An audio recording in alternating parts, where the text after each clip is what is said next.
Meus amigos, que a paz de Jesus permaneça em nossos corações. Hoje nós vamos estudar o segundo capítulo da carta de Paulo aos Gálatas e vamos já fazer a leitura com a nossa amiga Marcelese.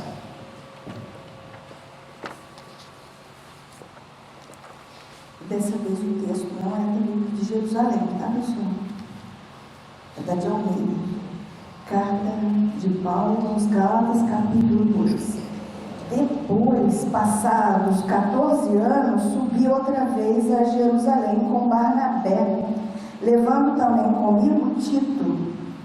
E subi por uma revelação, e lhes expus o evangelho que prego entre os gentios, e particularmente aos que estavam em estima, para que de maneira alguma não corresse ou não tivesse corrido em vão. Mas nem ainda Tito, que estava comigo, sendo grego, foi constrangido a circuncidar-se, e isto por causa dos falsos irmãos que se intrometeram e secretamente entraram a espiar a nossa liberdade que temos em Cristo Jesus para nos porem em servidão, aos quais nem ainda por uma hora cedemos com sujeição, para que a verdade do Evangelho permanecesse entre vós. E quanto àqueles que pareciam ser alguma coisa, quais tenham sido noutro tempo, não se me dá. Deus não aceita a aparência do homem. Esses, digo, que pareciam ser alguma coisa, nada me comunicaram. Antes, pelo contrário, quando viram que o evangelho da incircuncisão estava confiado, como a Pedro o da circuncisão, porque aquele que operou eficazmente em Pedro para o apostolado da circuncisão, esse operou também em mim com eficácia para com os gentios. E conhecendo Tiago, Cefas e João, que eram considerados como as colunas, a graça que me havia sido dada, deram-nos as destras, em comunhão comigo e com Barnabé, para que nós fôssemos aos gentios e eles à circuncisão, recomendando-nos somente que nos lembrássemos dos pobres, o que também procurei fazer com diligência. E, chegando Pedro a Antioquia, lhe resisti na cara, porque era repreensível. Porque antes que alguns tivessem chegado da parte de Tiago, comia com os gentios, mas depois que chegaram, se foi retirando e se apartou deles, temendo os que eram da circuncisão. E os outros judeus também dissimulavam com ele, de maneira que até Barnabé se deixou levar pela sua dissimulação. Mas, quando vi que não andavam bem, e direitamente conforme a verdade do Evangelho, disse a Pedro na presença de todos: se tu, sendo judeu, vives como gentios e não como judeu, por que obrigas os gentios a viverem como judeus? Nós somos judeus por natureza e não pecadores dentre os gentios. Sabendo que o homem não é justificado pelas obras da lei, mas pela fé em Jesus Cristo, temos também crido em Jesus Cristo, para sermos justificados pela fé em Cristo, e não pelas obras da lei, porquanto pelas obras da lei nenhuma carne será justificada. Pois se nós, que procuramos ser justificados em Cristo, nós mesmos também somos achados pecadores, é porventura Cristo ministro do pecado? De maneira nenhuma, porque se torna a edificar aquilo que destruí, constituo-me a mim mesmo transgressor, porque eu, pela lei, estou morto para a lei, para viver para Deus. Já estou crucificado com Cristo, e vivo, não mais eu, mas Cristo vive em mim. E a vida que agora vivo na carne, vivo-a na fé do Filho de Deus, o qual me amou e se entregou a si mesmo por mim. Não aniquilo a graça de Deus, porque se a justiça provém da lei, segue-se que Cristo morreu debalde. Então, vamos lá. Reparem o esforço de Paulo para manter uma igreja unida e permitir que a liberdade que foi recebida em Cristo pudesse ser mantida, né? E nós fizéssemos ou participássemos de uma igreja que nos traz a verdadeira liberdade em Cristo.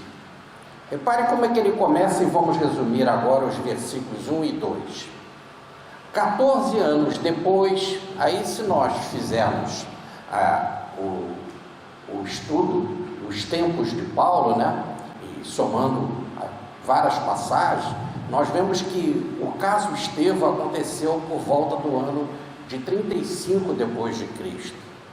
E aí Paulo, então, por volta desse período, ou em 36 depois de Cristo, é que ele vai para a Arábia. Ele passa 3 anos na Arábia, depois vai a Damasco, depois passa por Jerusalém, passa pela Sicília, pela Síria, pela Sicília, passa um bom tempo na Sicília, e aí ele começa a sua viagem missionária, etc. Bom, agora quando ele fala assim, 14 anos depois, se nós pegarmos de 36, que é a data da sua conversão a Cristo, nós temos mais ou menos um ano de 48 depois de Cristo. Então, em 48 depois de Cristo, 47, 48, 49, é quando ele então sobe a Jerusalém, que ele diz aqui, subi a Jerusalém, acompanhado de Barnabé e Tito, para realizar então em Jerusalém o chamado primeiro concílio, o primeiro encontro para se estabelecer uma paz, uma harmonia entre toda a igreja, né? Barnabé era um companheiro antigo da cidade, lá da igreja de Antioquia, e foi ele quem foi, a pedido de Paulo, a pedido de Pedro, chamar Paulo para o trabalho na igreja. E Paulo vai fazer essa primeira viagem missionária, onde ele vai pregar na Galácia, que é aqui a carta aos Gálatas, né? Ele vai fazer juntamente com Barnabé. A sua voz vai explodir em firmeza, em certeza, e ele vai começar a pregar, inclusive em Listra, que é uma das cidades ali da Galácia do Sul. Ele vai fazer a cura de um coxo, de um paralítico, né? E vai dizer que eles não eram deuses como aqueles homens chamavam tanto Paulo quanto Barnabé, né? Que eles não eram, mas eles eram apóstolos do Cristo, e foi Cristo através de Paulo, né? Através deles, desses servidores Paulo e Barnabé, que a cura aconteceu. Então Paulo é uma espécie, juntamente com Barnabé, de mãe da igreja da Galácia. E quando ele fala 14 anos depois subi a Jerusalém, ele está dizendo, então, desde a minha conversão. E subiu a Jerusalém o quê? Para lutar por uma harmonia, porque os legalistas queriam dividir a igreja, colocar Jesus como um profeta a mais, né? E o pensamento da igreja ficaria preso à lei, aos ritualismos, o cerimonial, as regras de datas, de comidas e etc. E Paulo quer estabelecer para os gentios que a missão que foi dada a ele por Cristo, e ele recebe um evangelho para isso, que é o evangelho para os não circuncisados, o evangelho para os gentios, que foi a revelação que ele recebeu de Cristo, como nós vimos isso. Então ele sobe para estabelecer essa harmonia, e ele vai também junto com Tito, que era um rapaz que ele conheceu na igreja de Antioquia, ainda novinho, que aprendeu a ser tecelão junto com Paulo, como nos informa Emmanuel, e ainda novo, subiu também para essa reunião em Jerusalém. O que vai surpreender na igreja de Jerusalém, um fruto de Paulo, quer dizer, alguém que é gentio, alguém que não é circuncisado, mas que tem um conhecimento extraordinário. E aí a presença de Tito também é para mostrar, olha o fruto do nosso trabalho, né? Olha o fruto do meu trabalho e de Barnabé. Essa era a ideia. Muito bem. O Emmanuel fala que Paulo conheceu Tito em Antioquia, e que Antioquia era, e Tito ainda era jovem, e era toda essa inteligência, e aprendeu a tapeçaria com ele, etc. Está na segunda parte de Paulo e Estevão, no capítulo 4. Bom, muito bem. Agora, também é interessante que o livro Atos dos Apóstolos não cita o nome Tito. Tito é citado nas cartas de Paulo, mas o Atos não cita. Aí há alguns que pensam que Tito não é citado porque ele era irmão de Lucas. E sendo irmão de Lucas, por humildade, Lucas não botou o nome dele. Ora, é ser muito humilde para algo assim, né? E isso é uma coisa assim muito limitada e não se tem prova absolutamente histórica com relação a isso. Aí continua o texto, agora no versículo 2: subi, dado uma revelação que recebi. Essa palavra revelação, no original, é apocalipse, ou, em outras palavras, algo sobrenatural, sobre-humano. Nós já tínhamos visto na palestra passada que Paulo recebeu revelações assim, na primeira carta aos Coríntios, no capítulo 11, versículo 23, na segunda carta aos Coríntios, no capítulo 2, versículo 1 em diante, e na carta aos Efésios, no capítulo 3, versículos de 3 a 6. Nós já tínhamos visto isso, e aqui ele mais uma vez fala isso.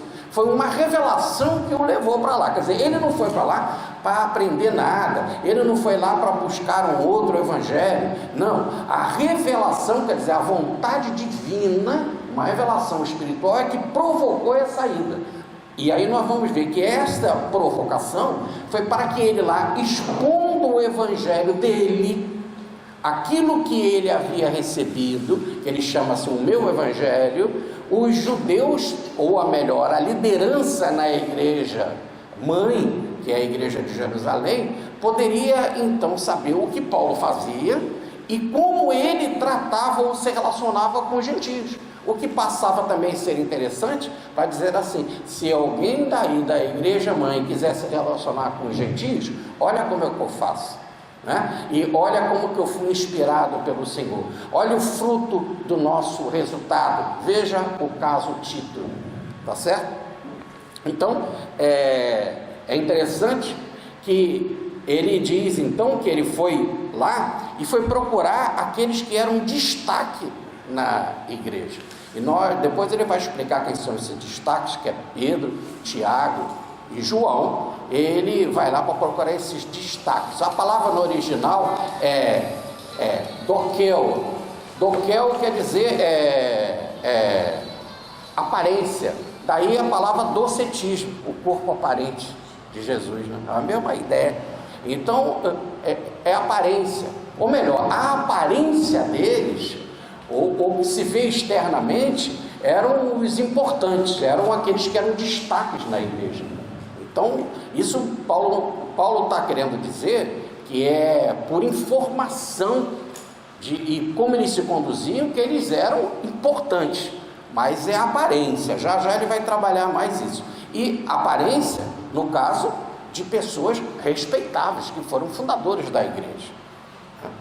Mas ele quer dizer assim, mas eu também sou apóstolo, apesar de não ter tido esse contato externo com Cristo, como esses que são considerados influentes, os mais importantes tiveram, eu tive espiritualmente, e o fruto é o trabalho que eu faço. Muito bem.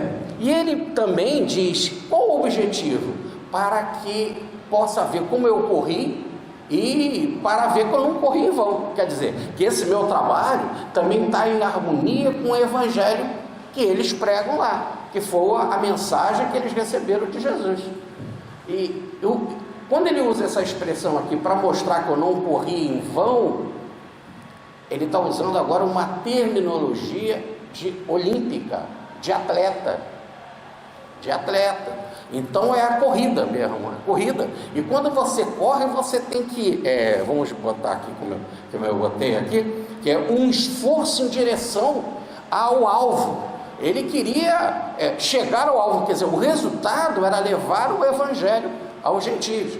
E agora nós vamos fazer uma divisão, não é a mesma ideia o que nós estamos fazendo e o que vocês também pregam aqui na igreja de Jerusalém. Vamos nos unir, não dividir como querem os legalistas. Então ele expôs o evangelho e tudo ficou claro, e ele viu então que aquilo que ele fez não foi em vão. A palavra correr no original aqui a palavra quer dizer trecho, quer dizer, o trecho que eu fiz, o percurso que eu fiz não foi um percurso errado, e que está em perfeita harmonia com o que é pregado na igreja mãe. Em outras palavras, ele queria evitar que o legalismo dividisse a igreja, né? E ter uma oportunidade de instruir as lideranças de qual deve ser a atitude apropriada frente a um novo público, que é um público que não conhecia a lei, o público gentio. Muito bem, sendo assim, vamos agora resumir os versículos 3, 4 e 5. Fui com Tito, e ele diz, e Tito era grego, e ele não foi constrangido em nada com relação à circuncisão. Se ele era grego, ele não foi constrangido, quer dizer, não foi obrigado a fazer circuncisão. Mas repare que quando nós estamos numa época de transição, nós temos que entender bem o que é uma época de transição. Pessoas já vivem, no caso, há muitos anos uma tradição, começa agora uma nova revelação, uma nova postura, e até toda uma geração, podemos dizer assim, desencarnar, morrer, mudar, é difícil a gente mudar da nossa cabeça.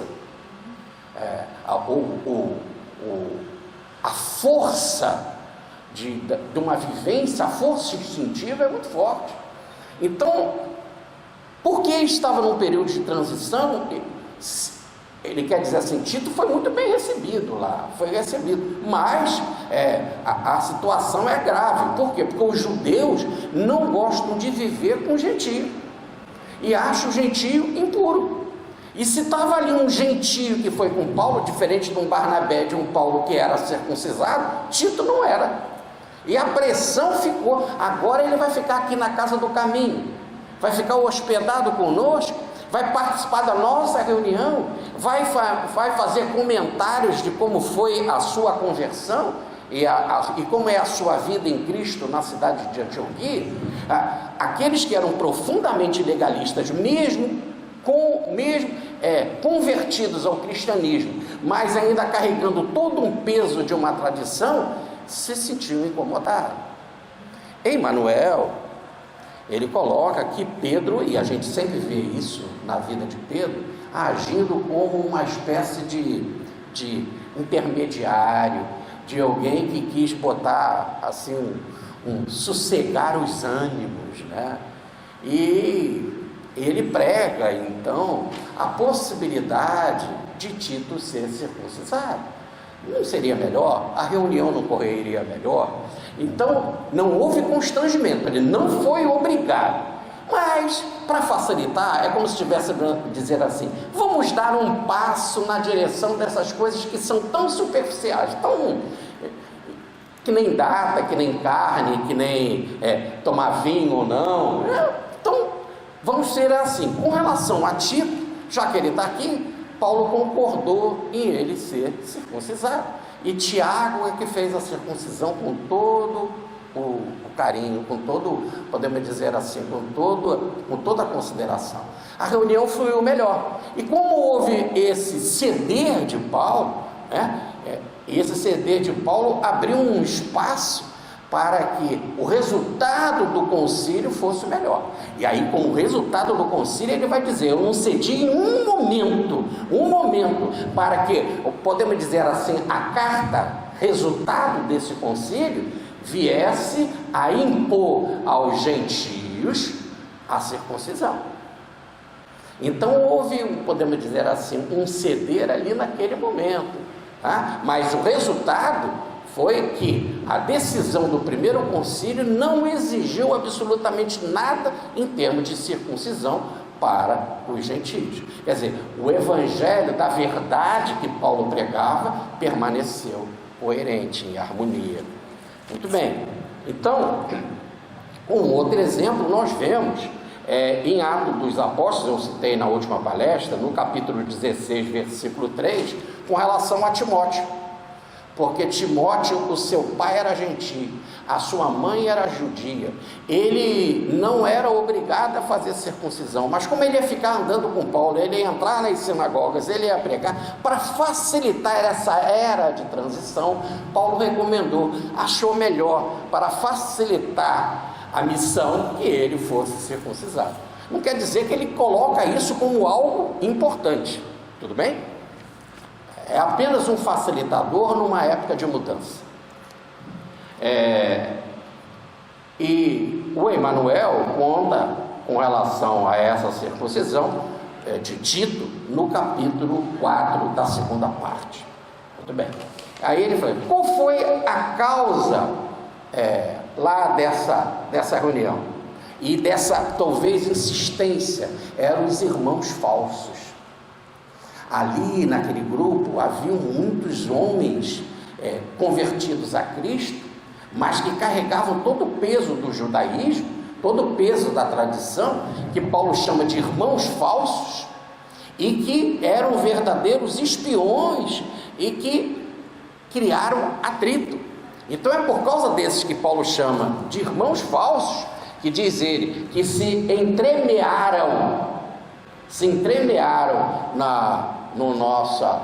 na nossa reunião. A palavra entremear está parecer chomai, que quer dizer isso, ser intruso, e que estavam ali para espionar. A palavra é kataskopel.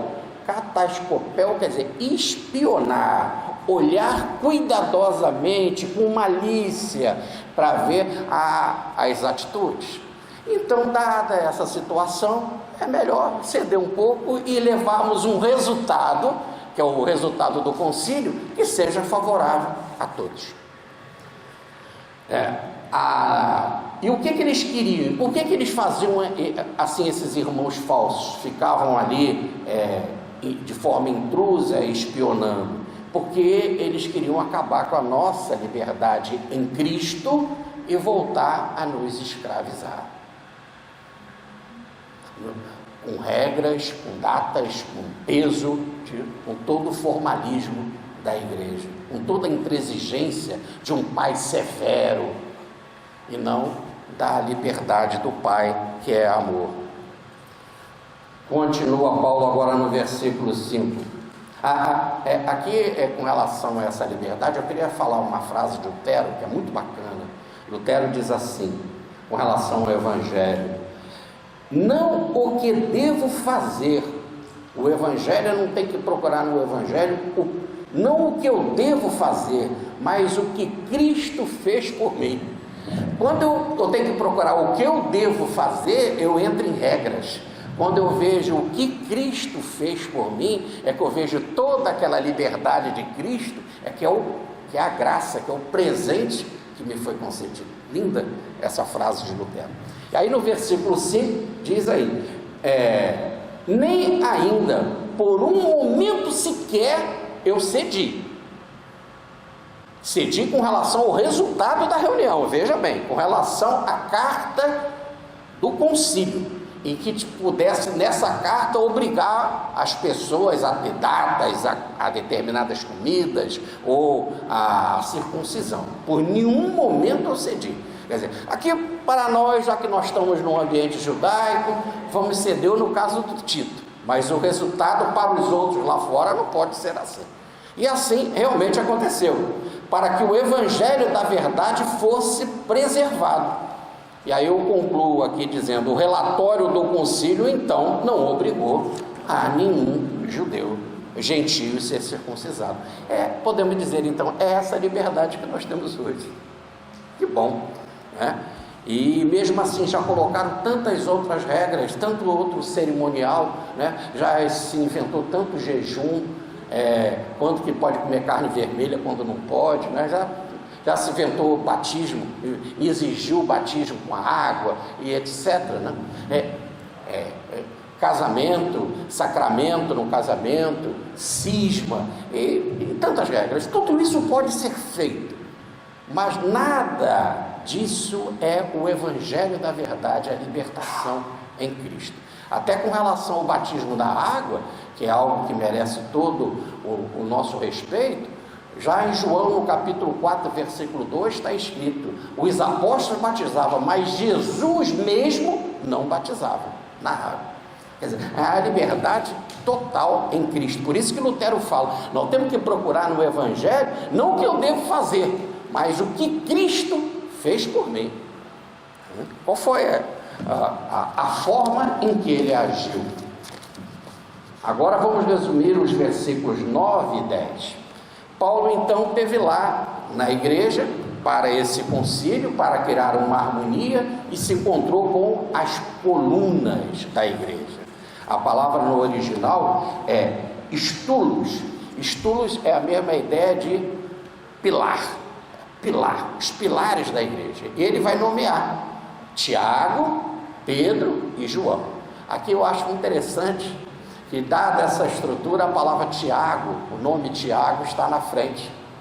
Tiago é citado antes. E por quê? Porque já as exigências ritualísticas em Tiago já era grande para ser dirigente da igreja.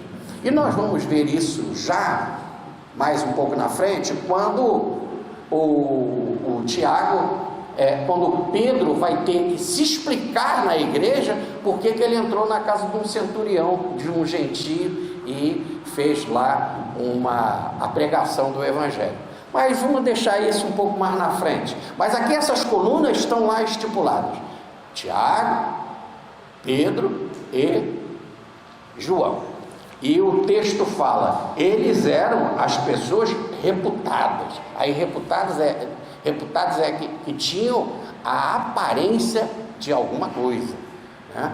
Mais uma vez vem a palavra doqueu, de aparência. Ora, e aqui ele diz: eles, depois que conheceram a graça que me foi dada, quer dizer, depois que eu fiz para eles o levantamento do meu trabalho e falei do que eu pregava, e que eles viram tudo que eu fazia, aí eles disseram: não. Depois desse conhecimento, queremos dizer que há uma harmonia entre o nosso pensar e o seu. E então eles deram a mim e a Barnabé a destra em comunhão. Aí então houve um aperto de mão, dizendo assim: há um consenso entre nós e o trabalho que vocês fazem. Então, agora não é mais: estão dizendo que Paulo fez isso, que Barnabé fez aquilo. Não, estavam ali numa reunião. Por isso que é bom, nessas horas, alguém tem que ceder um pouco.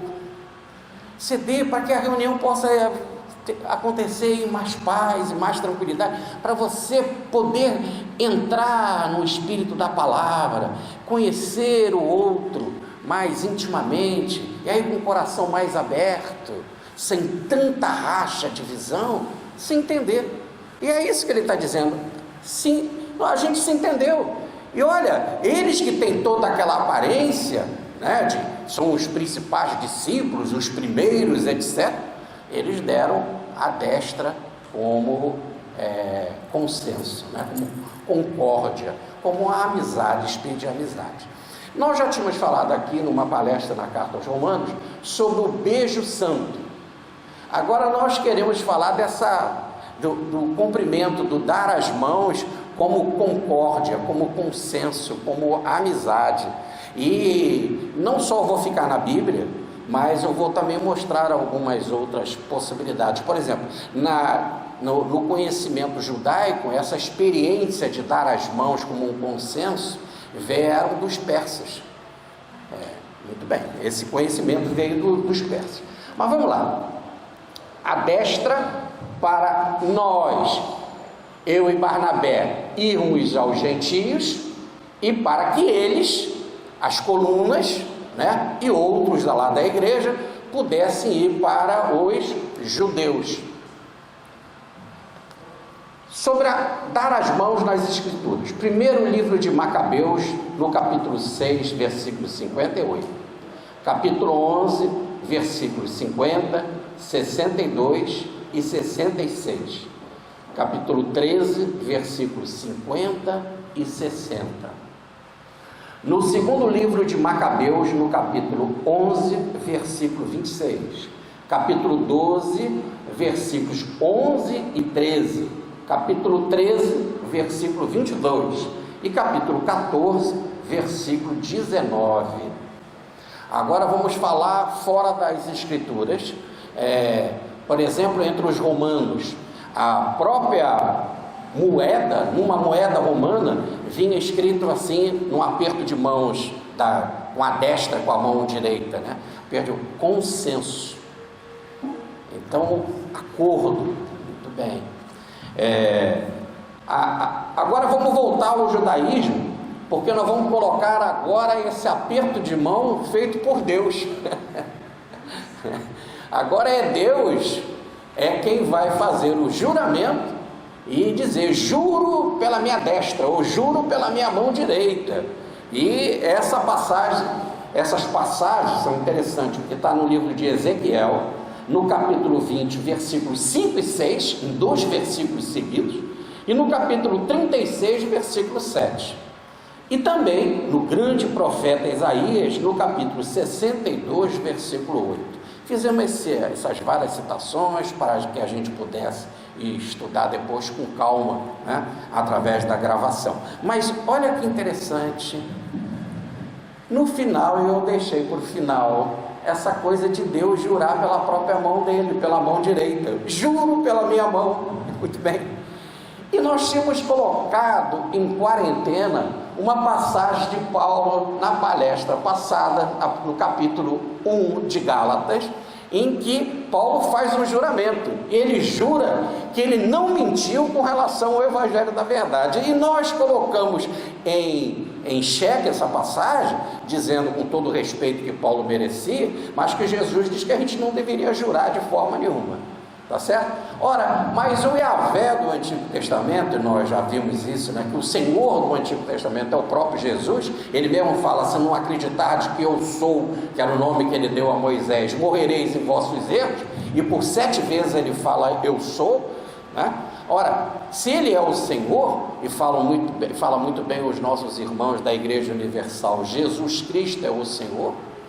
Então, nesse exato momento, nós estamos vendo que para as coisas dessa grandeza divina, é um artifício espiritual, lá na grandeza de Deus, de espíritos dessa envergadura, né, que esse artifício de usar o juramento tem lógica. Então, o que Jesus estava dizendo é com relação às nossas coisas mesmo aqui do dia a dia, né? Esse jurar entre um irmão ou outro, em que não se estabelece um consenso, que não se estabelece essa mão direita em forma de amizade, né? Então, eu tinha falado em quarentena, né? A quarentena se transformou numa semana, mudando o nosso carinho, o nosso respeito pelo conhecimento de Paulo. Muito bem. Então, no versículo 10, ele disse assim: a única coisa então que foi recomendada vamos lá, vocês continuam, Paulo e Barnabé, pregando para os gentios. O quê? Isso que vocês pregam, tá certo? E nós vamos pregar para os judeus. Isso é uma regra geral. Paulo também pregou para alguns judeus, e os judeus também pregaram para alguns gentios. Como regra geral, tem que ser assim. Nós não vamos impor nada aos gentios que não seja o seguinte: a única recomendação é que Paulo diz que diligentemente eu fui realizar, ou melhor, ele já até realizava, que se deve lembrar dos pobres. Aqui esse lembrar dos pobres sim, então o mais importante, como se estivesse dizendo aqui está a raiz do judaísmo, é a esmola, é a caridade, é a piedade. E lembrar dos pobres já vai ser um salto para que se mostrasse que a igreja de Jerusalém, perseguida, essa igreja mãe, ela estava passando por muita dificuldade. E lá, como ela atendia muitas pessoas pobres, estava com falta de dinheiro. E muitos cristãos que tinham recursos, eles estavam sendo presos e seus bens estavam sendo tomados pelo Sinédrio.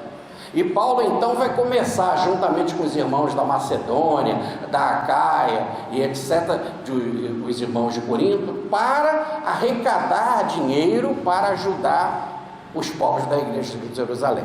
Então, aqui quando ele coloca que a única coisa que foi realmente exigida foi que a gente lembrasse dos pobres, não é só que o gentio tem que fazer caridade, mas como se estivesse dizendo assim indiretamente: lembre da igreja daqui de Jerusalém que a gente está passando necessidade, e que Paulo vai começar esse trabalho, né? Então havia também uma intenção, lembre-se de nós, fiquem vocês nessa liberdade, criamos uma harmonia, um consenso, demos as mãos em comunhão, mas se vocês puderem lembrar de nós, muito bonito, né? Eu acho que eu destaquei aqui uma frase do Lutero que mostra bem isso. Olha o que Lutero fala: a verdadeira religião sempre padecerá da falta de fundos suficientes, ao passo que as falsas são sustentadas pelas riquezas materiais. A verdadeira religião está sempre precisando, né? Agora preste atenção nas falsas, né? Sustentada pelas riquezas materiais, né? E aqui, nesse caso, eu queria lembrar que há uma tradição no judaísmo em que eles colocam assim, os três pilares podemos dizer assim, os três pilares do farisaísmo. Quais são eles? Primeiro, dar esmola.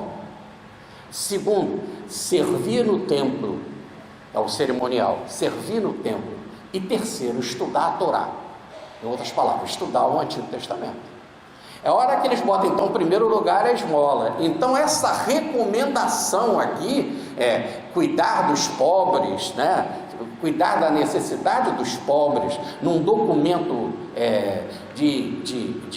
de harmonia entre judeus convertidos e gentios convertidos, podemos dizer assim, uma tradição judaica, tá? Mas uma bela tradução, e o que é belo em qualquer um deve ser acatado, né? O que é bom de qualquer uma religião, seja lá de qual for, o bom é sempre o divino. Sempre lembrando a passagem de Jesus, quando chamaram ele de bom, ele disse: eu bom sou o Pai. É isso. Tudo bem. Agora, vejamos um exemplo clássico que Paulo vai dar, e nós vamos resumir agora os versículos 11, 12, 13 e 14. E ele diz assim: quando Cefas quer dizer pedra, quando pedra, ou melhor, Pedro, veio aqui em Antioquia, o que aconteceu? Resistir na cara, ou melhor, a palavra é forte, porque Paulo está escrevendo, a gente fala assim: não, ele está sendo duro com Pedro. Nós vamos ver isso no capítulo 6, que Paulo está dizendo assim: toda vez que você tiver de repreender alguém, que faça com amor, com amabilidade. Mas isso nós vamos ver lá no capítulo 6. Então ele não pode estar no capítulo 2 sendo agressivo. O tom da carta que Paulo está escrevendo, ele está escrevendo para pessoas que são irmãos falsos, que estavam querendo tirar a autoridade dele e tirar a liberdade espiritual na Galácia. Então ele está escrevendo de próprio punho, com letra grande, como nós vamos ver no capítulo 6 também, para fazer essa grande alerta. Por isso, essa linguagem forte de Paulo. Paulo tinha essa linguagem forte. Veja quando Lutero aqui também fala sobre igrejas verdadeiras e igrejas falsas, ele fala nessa linguagem forte porque ele estava num verdadeiro embate, que era para a reforma, que foi um embate de tal forma que a igreja, logo um pouquinho mais na frente, teve de criar uma contra-reforma, né? E para poder se ajustar às novas ideias. É apenas um linguajar aparentemente duro, quer dizer, resistir na cara é de frente. E por que ele está falando isso? É porque no fundo ele está escrevendo para quem? Para os irmãos da Galácia. E os irmãos da Galácia que estavam falando pelas costas de Paulo. E os irmãos da Galácia que estavam adulterando o Evangelho. Eles não faziam de frente quando Paulo esteve lá. Por isso que Paulo estava escrevendo a carta. Então, não é que ele estivesse falando assim com relação a Simão Pedro, mas mais que isso, como ele estava escrevendo pela atitude dos irmãos na Galácia. Tanto que ele faz assim com relação a Pedro, e Pedro vai escrever na sua primeira epístola, no capítulo 3, que o que Paulo escreve nas suas cartas são escrituras, quer dizer, ele bota na grandeza de uma revelação divina. Então, sem problema, ele vai falar de frente, de cara ou de face, face a face, não as ocultas, as escondidas, que ele era reprovável na sua atitude. A palavra no original é kataginosco, reprovável, ou melhor, condenável. Qual era a atitude que ele fazia que não era correta? Diz lá o versículo 12: antes de chegarem alguns irmãos judeus convertidos da parte de Tiago, Pedro comia com os gentios, mas ele foi se afastando paulatinamente, gradativamente, numa atitude contrária ao que o próprio Pedro tinha recebido por revelação, e que ele, Pedro, teve de defender lá para as autoridades na igreja de Jerusalém. O que Pedro recebeu por revelação? Olha que interessante, está em Atos no capítulo 10, versículo 28, e também no capítulo 11, versículos 8 e 9. O que Pedro sabia que estava agindo diferente do que ele sabia? Ora, Pedro comia com os gentios, estava com eles, quer dizer, um judeu não vive com um gentio, ainda mais comer. Aí não, tanto que eles lavavam as mãos porque podia ter encontrado em alguma coisa que o gentio encostou. Então como é que eu vou comer com eles? Mas Pedro fazia isso, porque ele recebeu uma revelação. Capítulo 10 de Atos, foi Cristo que apareceu para ele, mandou ele pregar na casa de um centurião romano. Ora, e ele disse para Jesus, e ele era forte, alguém muito forte: eu não vou, Senhor, eu não vou entrar na casa de um impuro. E Jesus então deu para ele uma visão. Essa visão fez com que ele visse vários animais impuros, e o Senhor disse: coma. Ele disse: eu não vou comer aquilo que é impuro. Impuro para o Antigo Testamento, não quer dizer que seja sujo, né? Muito bem, aí Jesus disse: mas como você pode chamar de impuro aquilo que Deus fez? De Deus só sai coisa boa, de coisa pura.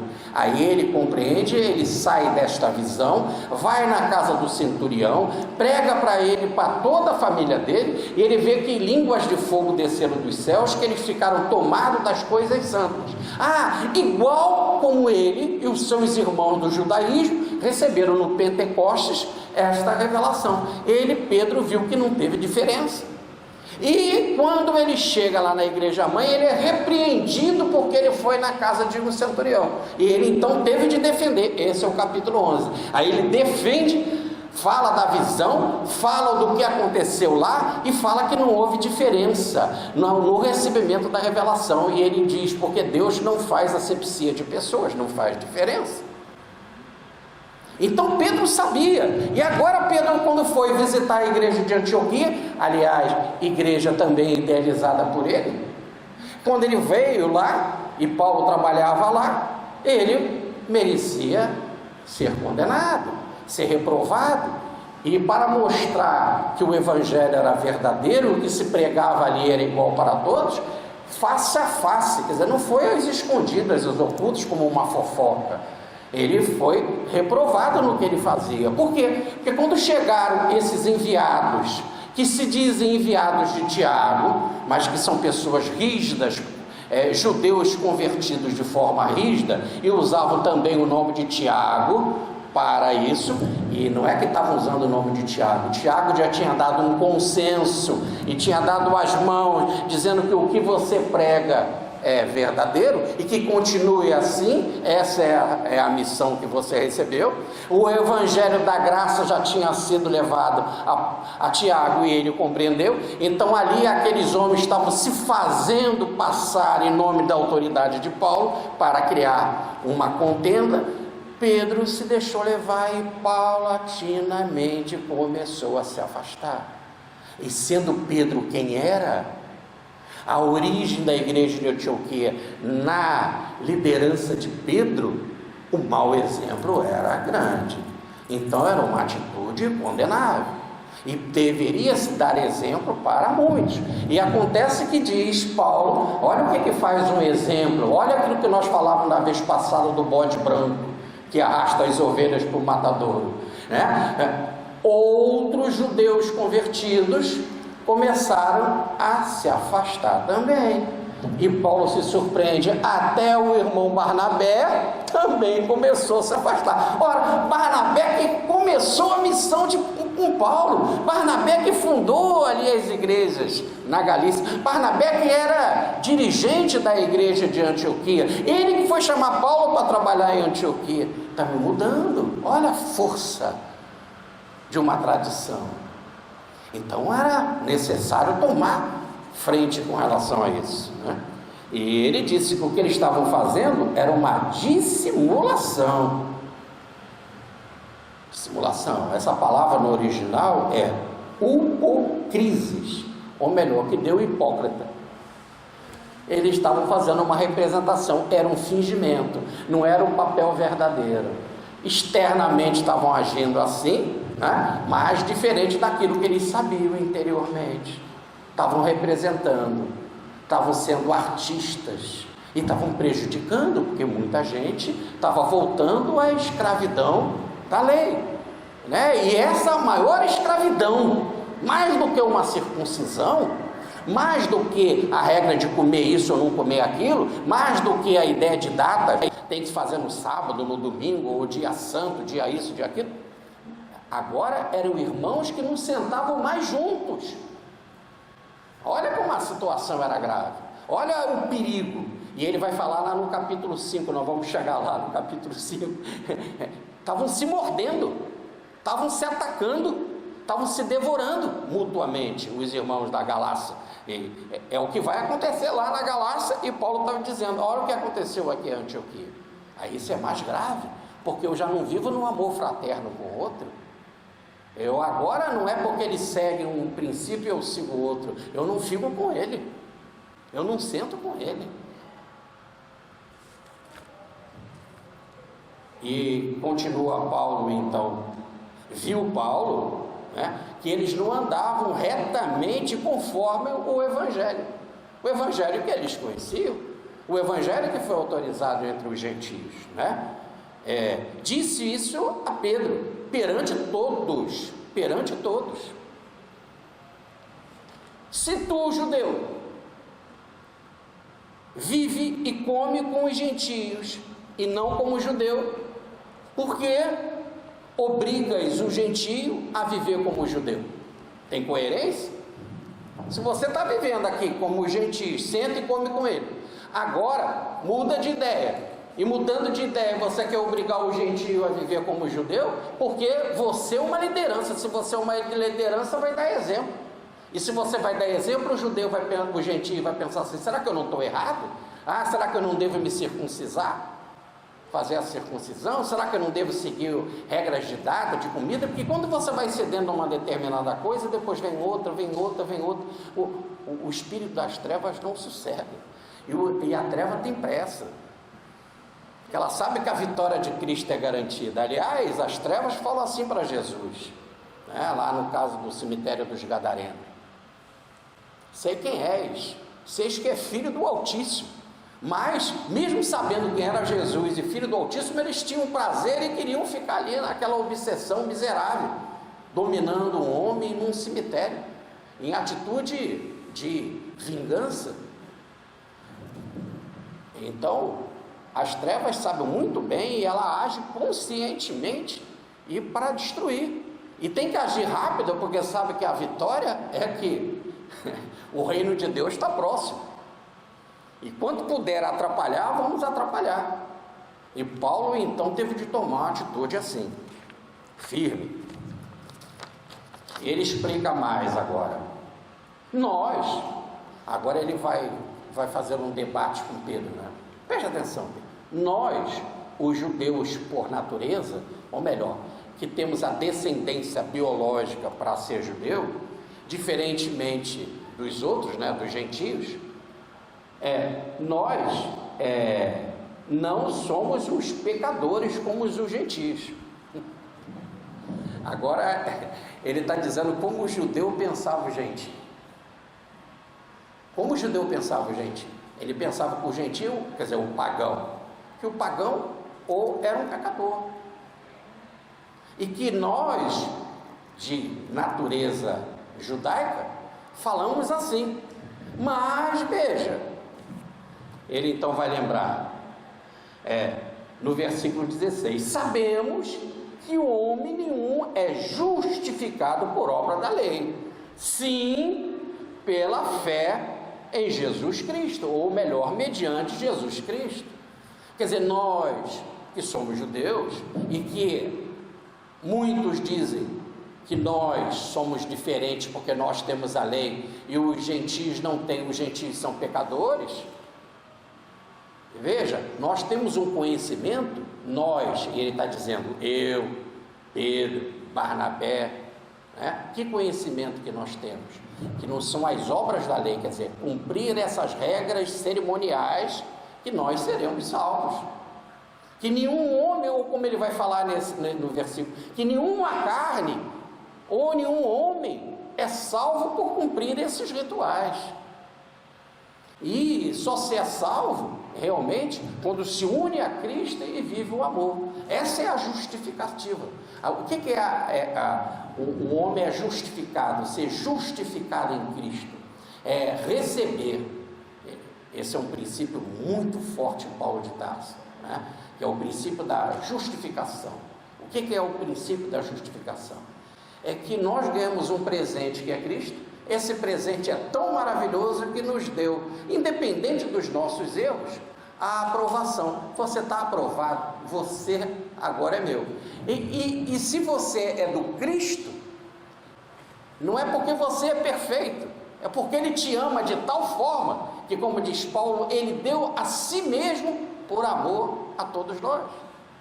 E aí você fala assim, mas então eu tenho que deixar de ser pecador. Não, nós somos pessoas que a própria lei dizia, nós somos pecadores, por isso que a lei dizia, não roubar, não matar, tudo aquilo que as pessoas faziam, não cobiçar. Agora, nós temos esse presente que é Cristo, e isso é que nos justifica.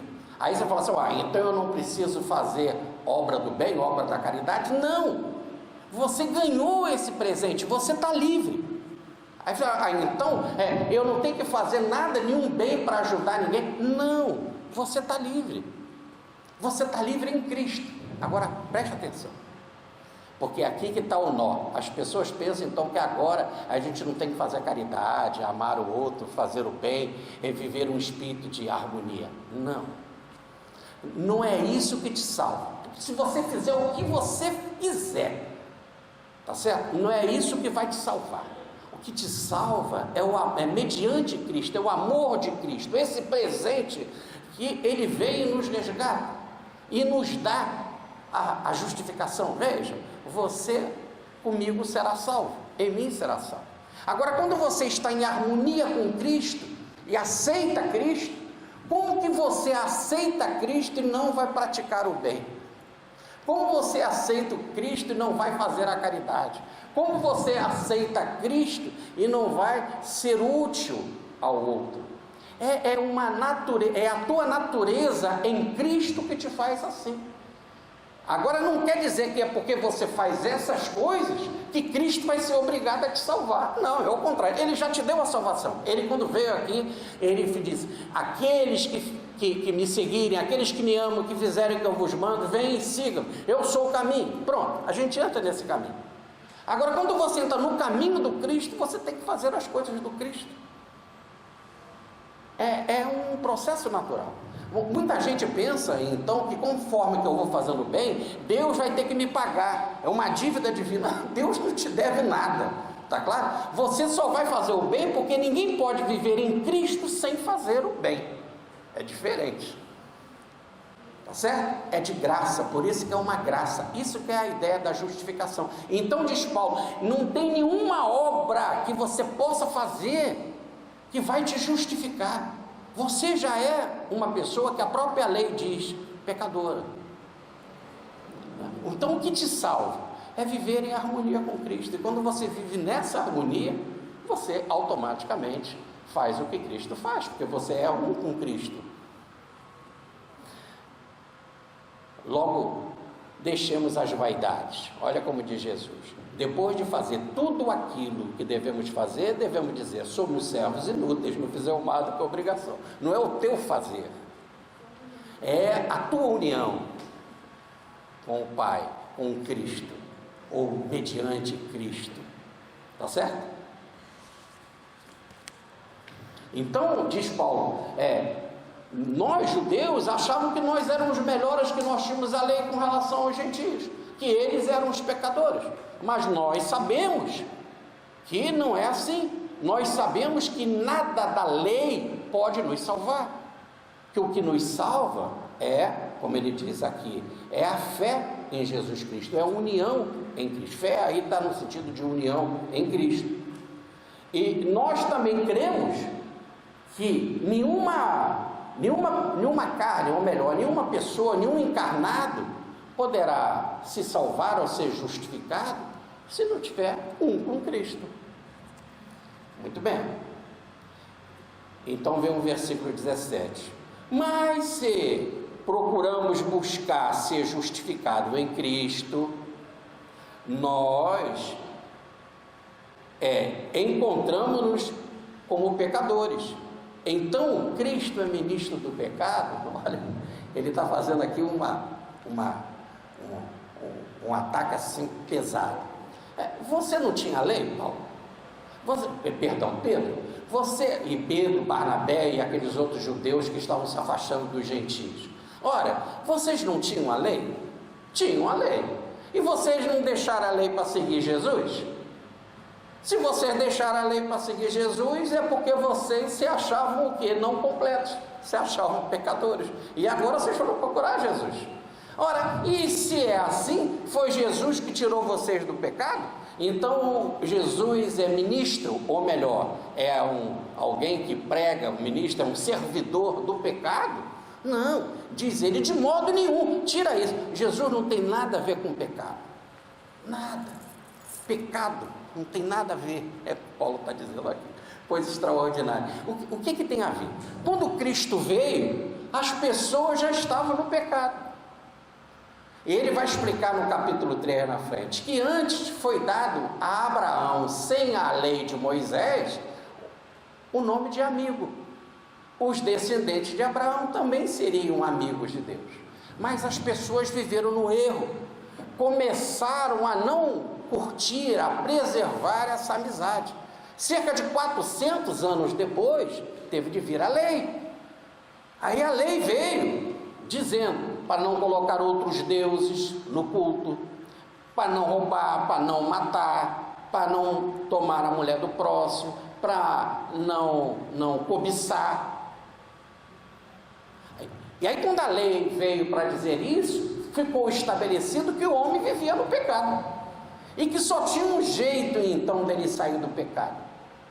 É quando veio Cristo e fez a proposta, num sacrifício imenso, porque eles viviam fazendo sacrifício. Eles pecavam, levavam um animal no templo, esse animal era sacrificado e ele ficava livre do pecado. Depois ele pecava outra vez, aí matavam outro animal, e assim sempre, num ciclo vicioso, né? Numa roda, tinha um ciclo contínuo, moto contínuo. Chegou Cristo e fez um sacrifício imenso. Em vez de ter o animal para ser sacrificado, ele foi para a cruz, num imenso exemplo para nós, gigantesco exemplo, num cenário extraordinário. E quando ele foi para a cruz, o que ele fez basta, porque a gente fala assim: nossa, esse daí realmente me ama, esse realmente ainda me perdoa da cruz, quero seguir ele. Depois, o resultado da cruz é a vivência, ele ressurge dentre os mortos. Então aí está a prova, ele venceu pela morte em amor, venceu na ressurreição. Sou seguidor de Cristo, quero esse Cristo para mim, aí eu me unifico a Cristo, isso é a fé, eu passo a ter fé, união a Cristo, pronto. Agora, união a Cristo, estou salvo, estou justificado, está prometido para mim a salvação. Mas evidentemente, se eu estou unido a Cristo, eu vou fazer obras do bem, não que a vida esteja me obrigando, mas é automático, porque agora a minha natureza é a natureza do Cristo, eu estou em unidade com Ele, tudo aquilo que Ele fez, ou como disse Lutero, o Evangelho não é o que eu devo fazer, mas o que Cristo fez por mim. Então o que Cristo fez, eu automaticamente vou fazer, por esse imenso contato místico, unitário com Cristo. Olha como Paulo vai falar aqui nesse capítulo, já mais na frente: já não sou eu mais que vivo, meu eu pequenininho, é Cristo que vive em mim, o meu viver é Cristo. Agora Cristo vai viver em mim. E como é que Ele viveu? É como eu vou viver, porque como Ele vai viver em mim, eu vou fazer aquilo, ou melhor, eu vou ser canal para Ele fazer em mim aquilo que Ele fazia. Serei canal do Cristo. Ora, então Cristo não é ministro do pecado, Ele não veio aqui tratar dos nossos pecados, já estava evidente que todos eram pecadores, nós éramos inimigos de Deus, é que Paulo fala na carta aos Romanos. E Cristo, independente da gente ser inimigo de Deus, Ele nos ama. Sadhu Sundar Singh tem uma passagem maravilhosa, né? O apóstolo dos pés sangrentos. Ele, ao se converter na Índia para o protestantismo, ele fazia muitas pregações, e entre elas ele pregava o Evangelho de Jesus com parábolas também. Aliás, vale a pena, não deixem de ler, é um livro lindíssimo, a vida do Sadhu Sundar Singh, o apóstolo dos pés sangrentos, autor Boanerges Ribeiro. Grande livro, um dos mais lindos que eu já li. Ora, e ele conta que alguém questionava para ele: como é que pode esse negócio do Cristo ser o Salvador e o Libertador, né? De Deus mandar o seu Filho aqui para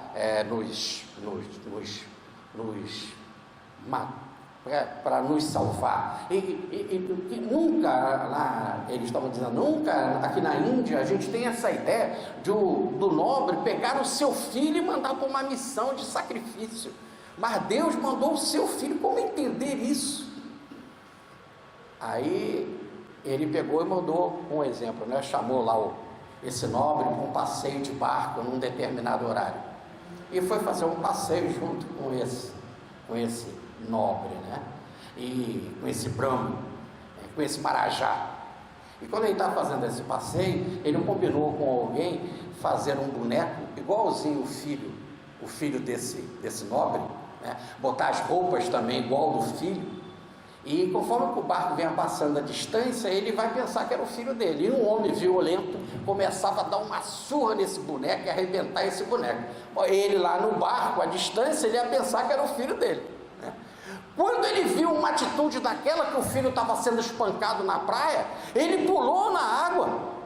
E o homem, quer dizer, o Sadhu que estava com ele, né, na parábola, falava assim: manda eu pular, deixa que eu pulo, eu vou, não se molha não cai na água. Mas é o filho dele ele vai esperar.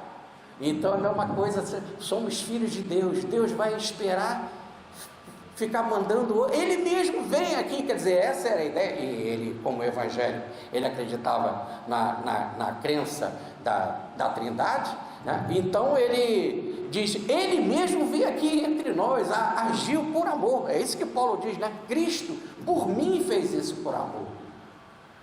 Então só o amor justifica. E ele não está olhando se a pessoa é pecadora, se ela é inimiga, não, ele veio aqui numa mensagem, o pecador já era todo mundo.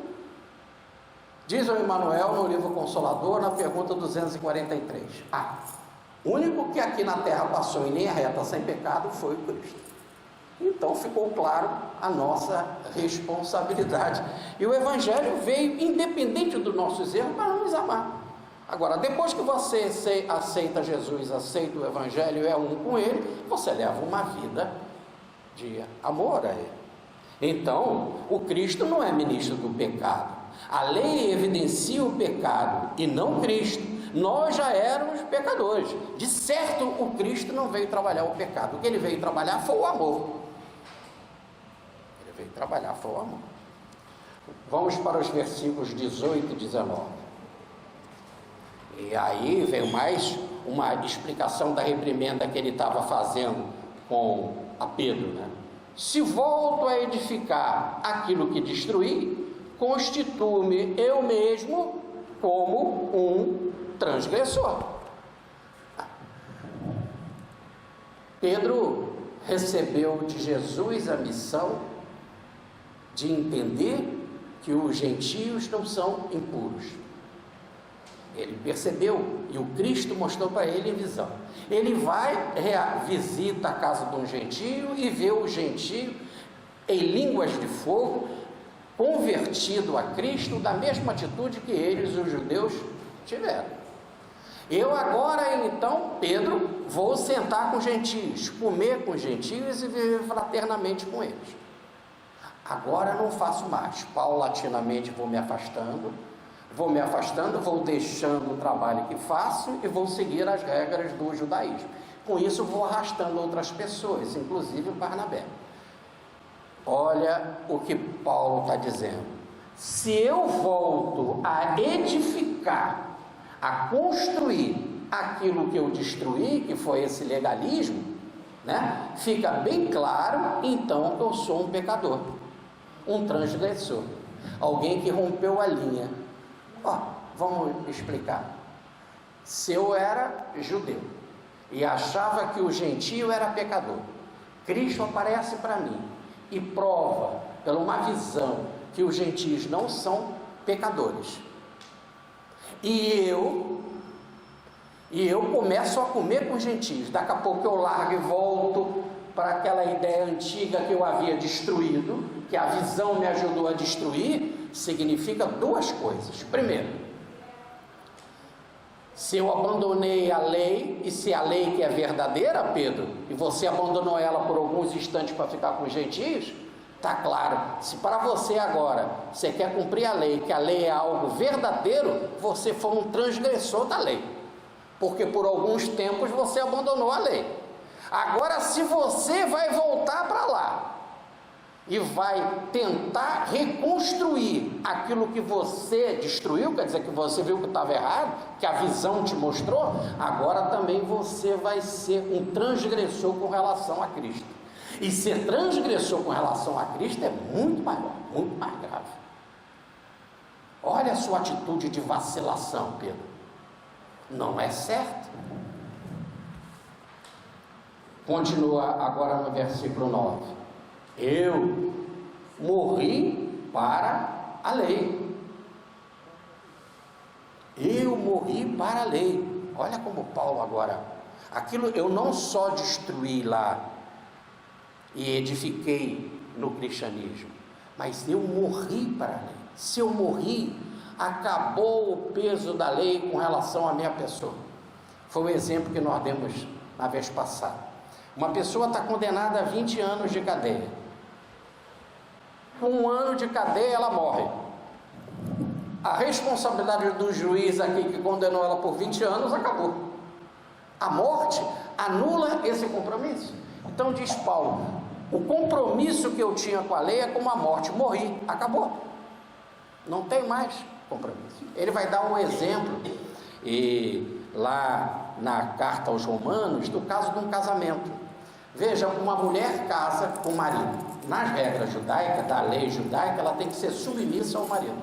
E o marido dá regra. Quer dizer, por enquanto que ela viver com aquele marido, ela tem que cumprir as regras do casamento. Esse marido morre, acabou o vínculo dela com o marido, e ela pode casar com outro, um segundo casamento. É isso que Paulo está dizendo. Eu morri para a lei. Se eu morri para a lei já não manda mais em mim. É como uma esposa em que o marido morreu. A lei morreu para mim. Então agora eu estou livre. Posso viver com outro Senhor. No caso, Cristo. Tá certo? Eu posso ter uma nova aliança, um novo casamento, que é Cristo. Vamos para um outro contraste. Veja então o contraste, Pedro, que você está fazendo. Olha o contraste, Pedro, né? Você era da lei, morreu para a lei, para viver Cristo, agora está largando Cristo para voltar para a lei. Olha que situação. É como se você quisesse a mulher ficar presa ao primeiro casamento, quando você está com um noivo muito maior e aquele morreu. Você ainda não compreendeu isso? Que Cristo é maior? E ele explica agora. Bom, morri. O caso do relacionamento marido e mulher está em Romanos capítulo 7, versículo de 1 a 6. Mas ele diz: eu morri, mas morri e aconteceu o que comigo? Morri para viver para Deus. E aí vamos para o versículo 20. Porque já agora estou crucificado em Cristo, não eu, o meu eu pequenininho, mas Cristo que vive em mim, ressuscitado. Agora na carne em que eu estou vivo, né? Agora aqui na carne em que eu estou encarnado, eu vivo a minha vida na fé do Filho de Deus, que me amou de tal maneira que se entregou por mim. Então, quando eu digo que eu morri para a lei, eu tenho que ter um tipo de morte. Você morreu de quê? Por exemplo, aquele marido que era casado com a esposa, e ele ditava as regras para a esposa, e ele morreu, a esposa pode viver com outro homem, pode casar com outro, tudo bem? Aí você pode dizer assim: seu marido morreu de quê? Aí ela vai dizer: foi desastre, ele caiu num poço, ou foi um infarto, ou seja lá o que for. Paulo está dizendo: eu morri para a lei. Tá bom, você morreu de que forma, Paulo? Porque Paulo estava lá na carne, não estava na carne, andando para lá e para cá. O que me consta é que Paulo não foi sepultado ali naquele momento. Então como é que ele diz que eu morri? Eu morri porque fui crucificado com Cristo. O meu tipo de morte é a cruz do Cristo. Quando o Cristo foi para a cruz, eu fui. Aí a gente fica doido com isso. Só o místico pode entender isso. Só o místico pode entender. O místico é aquele que tem Cristo vivo no coração. É aí que ele vai começar a dizer: porque agora já não sou eu mais que vivo, é Cristo que vive em mim. Se Cristo vive em mim, se o meu viver é Cristo, se Cristo está em mim, Cristo foi para onde? Cristo foi para a cruz. Não só foi para a cruz, morreu na cruz, ressuscitou. Então tudo que Cristo fez, e se Ele está em mim, já não é mais eu, é Ele em mim. Se há esta unidade mística, eu também fui crucificado com Ele. Mas eu fui crucificado com Ele, mas se Ele vive em mim, Ele ressuscitou. Como é que Ele vive se Ele foi crucificado, se Ele morreu? É porque Ele ressuscitou, e a maior prova é que Ele vive em mim. Se Ele vive em mim, é depois da ressurreição, eu, Cristo ressuscitado. E a gente poderia dizer assim: mas por quê? Como é que é isso? Se Jesus era externo a Paulo, podemos pensar assim, de uma forma bem infantil: Jesus externo a Paulo ou externo a nós? Como é que eu posso dizer agora que o meu viver é Cristo, se Ele é uma pessoa e eu sou outra? É que Ele nos promete: eu enviarei um Espírito que falará em meu nome. Ele vai se doar internamente por nós. E nós sabemos, na nossa essência, Ele conversa com a samaritana, que nós somos Espírito. E Deus é Espírito. Em Espírito nós temos que adorar a Deus. Deus é Espírito e eu sou Espírito. Eu fui criado à imagem e semelhança de Deus. A essência minha é a essência crística. Por isso que disse Jesus: poderão fazer o que eu faço e até coisas maiores, porque a minha essência é Cristo. Cristo está despertando numa doação extraordinária esse Espírito divino em mim, essa semelhança com Ele. Então agora não se quer mais Paulo falar do Jesus da história, e sim desse Jesus poderoso, desse Cristo interno que age em mim e transforma a minha vida, em que eu sou um com Ele. Já não sou eu mais, é Ele em mim. Então, se eu estou em Cristo, sou um em Cristo, e Cristo morreu, e Cristo ressuscitou, agora é uma segunda vida, é uma outra vida, uma nova criatura em Cristo. Olha como é que fala em outra passagem das Escrituras. Então nesse exato momento eu não estou mais sob o jugo da lei, morri para ela, me constitui um outro Senhor de tal forma tão poderoso que a lei não deu capacidade nenhuma para fazer igual, tirar alguém da morte e trazer para a vida outra vez. Isso a lei não fez. E esse que eu sigo, esse meu Senhor, ele rompeu a morte, logo ele rompeu o domínio da lei para algo muito maior, que é o domínio do amor, que é a unidade nossa com ele, que é o amor. Então, agora, né, depois dessa minha morte em Cristo, e morte em Cristo, como Cristo vive e ressuscitou, eu agora também vivo e ressuscito nele. Não mais o eu pequenininho, o ego, mas há um eu divino em mim, que é o Cristo que vive em mim. Agora, na carne, mesmo nessa condição, mesmo sem ter precisado ir por túmulo, agora eu sou um com Cristo. Se eu um com Cristo aqui mesmo, eu tenho uma nova vida, já vivo agora igual o Filho de Deus, na unidade do Filho de Deus, esse Filho de Deus, que por mim se deu na cruz, se entregou por mim, por amor. E se foi por amor, houve então um encontro místico, uma unidade, porque só o amor reforma aquilo que a gente repete, e porque não tem vivência, não sente. Lembram do casamento? Quando as pessoas falam uma só alma, uma só carne, ossos dos meus ossos, né? Uma unidade, aliás, está no Gênesis de Moisés, Adão e Eva, agora ela é carne da minha carne, osso do meu osso, nós somos uma unidade. Se é assim marido e mulher, e assim deve ser no amor, imagina um amor que está por dentro de você, que é verdadeiro, que é do Cristo. Esse foi o verdadeiro, então, encontro místico. Paulo, então, estava numa nova vida. Se ele estava numa nova vida, ele não estava mais sob o jugo da lei de Moisés. Agora ele estava sob o jugo do Cristo. E Cristo não traz um Deus severo, e sim um Deus amoroso. O meu jugo é leve, o meu fardo é leve. E por fim, ele conclui: não anulo, no original está ateto.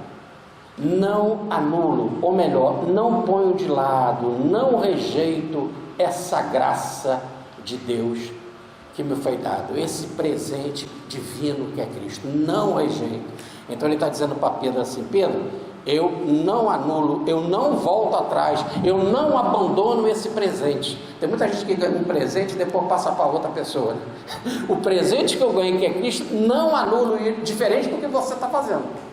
Você era do Cristo, aceitou esse presente que é Cristo, agora está largando os gentios gradativamente, está voltando atrás. Eu não anulo, eu não rejeito o presente que me foi dado, que é a graça de Deus, diz Paulo. Por quê? E isso porque se a justificação vem através da lei, quer dizer, se eu me salvo através da lei de Moisés, então Cristo morreu em vão, não há necessidade nenhuma. Para que ele precisou vir aqui? Você já tinha a lei? Então foi em vão. Agora, se ele é uma graça que nos foi dada, algo muito maior do que a lei, que não evidencia o pecado, que não é ministro do pecado, então, agora sim, eu estou justificado em Cristo, não pelas obras da lei. E o meu viver, então, é Cristo. E termina aqui numa frase maravilhosa, o nosso Martim Lutero. Toda vez que eu estou citando Lutero, é o livro que ele escreveu sobre a própria carta aos Gálatas.